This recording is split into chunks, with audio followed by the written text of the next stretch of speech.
Okay, so let's talk a little bit about our mobilization classification, really our neck pain with mobility deficits. So, starting out, we need to just remind you that our red flag screening, yellow flag screening still applies here. Common symptoms are and our common exam findings are listed here on the left. That's what's available in the clinical practice guidelines. So I'm not going to read that to you. We'll talk a little bit about those specifically in a bit.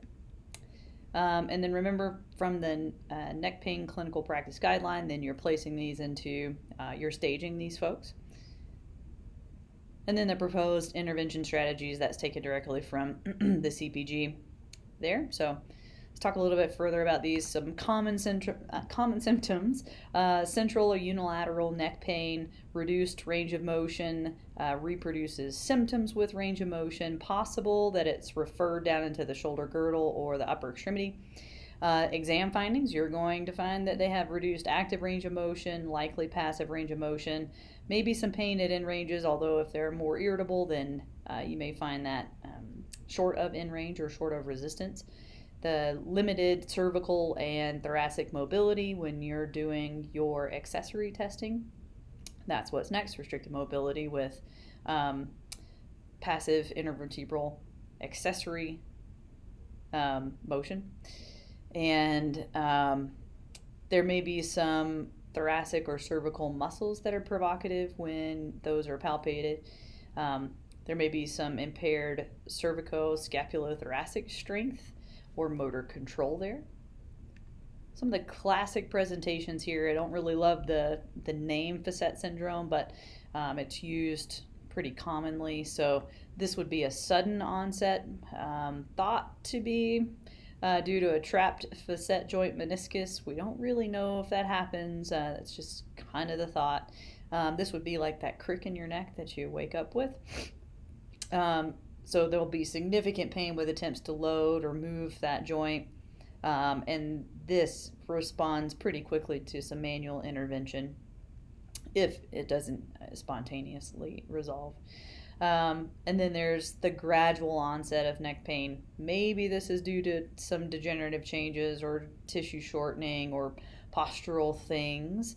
There may be these may be slower to respond and often require some other treatments to achieve that lasting change. Some evidence here for treatment. So this is a study done on 90 patients, and they did a cervical manipulation on the right versus the left. These patients had bilateral pain already, or they did a upper thoracic manipulation. Their outcomes there were pain pressure threshold taken locally at the cervical spine, also the lateral epicondyle and the tib anterior, and their pain rating at rest and cervical range of motion. And actually all of those resulted in immediate and very similar improvements. Now this was only taken, these are just very isolated interventions and taken immediately, the outcomes taken immediately after. So this is Maseraccio, and this is short-term effects as well. Either, I think this was out to a week though. This is either a thoracic thrust with kind of normal cervical interventions with mobilizations, or just that cervical mobilizations by themselves. You can see those groups listed here: thoracic manip, and then kind of typical exercises, cervical mobs and range of motion exercises. So 64 subjects, and they had 2 treatment sessions, and then those at 1 week they took their pain rating, disability, their global rating of change, and those that received the thoracic manips had significantly better outcomes.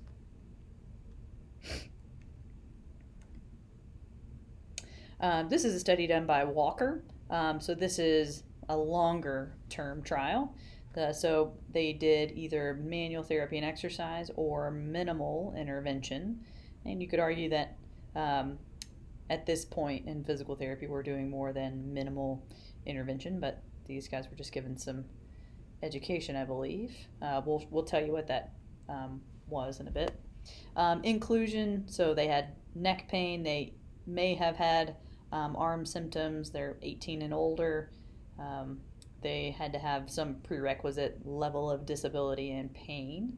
They excluded those with cervical stenosis or bilateral upper extremities findings, or 2 neurological findings. Excluded for those with whiplash or had pending litigation or past medical history of these red flags. So the interventions were, they did 3 weeks at 2 times per week of manual therapy and exercise. So cervical, thoracic, rib, or neural mobilizations. And then the techniques were really left up to the therapist, and then they did home exercise of cervical retraction, deep neck flexor strengthening, and cervical range of motion. The minimal intervention was, hey, stay active, do these range of motion exercises, and then some ultrasound to kind of equal out the treatment time, although I doubt it did. Baseline characteristics here, you see that symptom duration really was significantly different and much, much longer in the manual therapy and exercise group, and we know that that will impair some outcomes. Although the disability did improve significantly more in the manual therapy and exercise group, all the way out to 1 year. On the global rating of change, they only counted these that were a very great deal better or a great deal better. And so these are the percentage of those reporting success. The manual therapy and exercise group also had improved healthcare utilization, even using the intention to treat. Okay, and then when you start talking about cervical spine, you'll inevitably get into this debate about, should I manipulate or should I mobilize? And in the lumbar spine, you know, we talked about the difference between mobilization and manipulation, and we identified those home run candidates. But that's less clear in the cervical spine. This is some charts, at least comparing that up to 2010, where you have the baseline pain, 3 weeks, 6 weeks, and all the way out to 1 year. And it does look like the thrust does a little bit better here. I don't think that was significant, though. And then you see that it's here that more report success at 1 year with manipulation, not significant at any other period in time, and that also is not statistically significant. So the impairment-based manual therapy that we saw with Walker provides some short and long-term treatment superiority for those with mechanical neck pain over at least minimal intervention. Manipulation didn't demonstrate significantly greater effects than mobilization, at least from Boyles in 2010. So we're not live now, but here is your poll everywhere for what peripheral nerve provides sensation for the lateral forearm. I'm not going to give you that answer since you can easily look it up. Okay, some other evidence looking at cervical manipulation versus mobilization. This was 4 visits over 2 weeks. They also found manipulation is not superior to mobilization. This is a Cochrane review, so 27 trials with low risk of bias were included, and they also found that mobilization and manipulation produced similar effects, also done in 2010. Cross, a systematic review, so this was looking at thoracic thrust manipulation for those with mechanical neck pain, and found that thoracic spine manipulation is effective in reducing pain and disability in the short term for acute and subacute mechanical neck pain. Obviously, a lot of those studies, the quality varied. So this study was looking at a actually it was looking to validate a clinical prediction rule that had been developed for manipulating the thoracic spine for those with cervical spine pain. I could tell you those criteria. However, they failed to validate that CPR, so I wouldn't waste your brain space if I weren't you. And remember, we talked about if the clinical prediction rule were to be positive, were to be true, that those that were positive on the rule and got the manipulation, that they would do far, far better than any other group, right? Whether it was matched or unmatched for the clinical prediction rule. We do see that they did better than the others, but this is the group that was negative on the rule and got manipulation anyway, and you see that they did not significantly better than the other groups, but they did better than the other groups. But there really was not a statistical difference here. Now, but those who, if you just take these two groups at the top, those that did receive manipulation, 50% of those had a positive outcome or treatment success at 4 weeks, and 80% at 6 months, versus those that got exercise only, whether or not they were positive or negative on the rule, only 31% at 4 weeks and 36% at 6 months. So they failed to validate the rule, but the results suggest that the thoracic thrust improves short and long-term outcomes, regardless of whether or not people were positive on that CPR. So what did they do in that trial?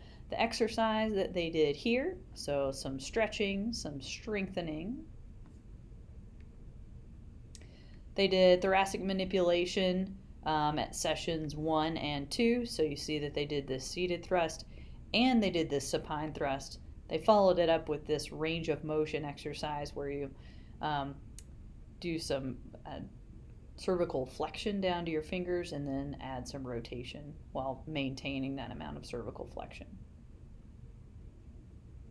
Okay, so the question of whether or not thoracic thrust is effective for those with neck pain, yes, I think we can safely answer that one. Now, what if we compare that to cervical spine manipulation? So this is thoracic spine manipulation compared directly to cervical spine manipulation in those with acute neck pain. So cervical manip versus the thoracic manips. There were superior results for the cervical manipulation group in both the disability and pain in both short and long term. The limitations here are that there really was only one treating clinician. There's a small sample size, and these patients had a shorter duration of symptoms, but they kind of addressed that in the title. And really no surprise that if somebody's complaining of neck pain, that when you treat the neck, they're going to get better than if you treat their thoracic spine.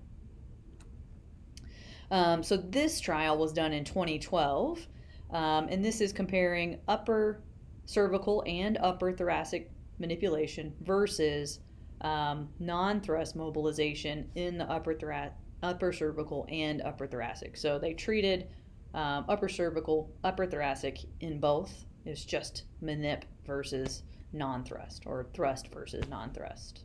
Okay, here's a picture of those. Remember, this is after the 2010 when most of those other reviews came out, saying that MOB is equal to manip. So this study actually found superior results with some really significant effect sizes for the combination of the thrust, upper thoracic, upper cervical, versus the non-thrust group. Limitations here, there was a short-term follow-up, and the mobilizations that they used were very prescriptive. We're going to mobilize C2 on 3 versus actually finding the symptomatic segment to mobilize. Now, to be fair, the cervical manip was also prescriptive, so there's that. So overall summary here, thoracic spine manipulation for neck pains gets a thumbs up. The systematic review, initially mobilization is not superior to manipulation or vice versa. However, there's some more recent evidence for the effectiveness of cervical manipulation over cervical mobilization and cervical manipulation over thoracic manipulation. So the guidelines will recommend a combination of manual therapy and exercise. That manual therapy consisting of Mobam and it. All right, another pull everywhere for you. So you ask your patient to look to the left during the cranial nerve exam, and you see this. So that is a problem with which cranial nerve?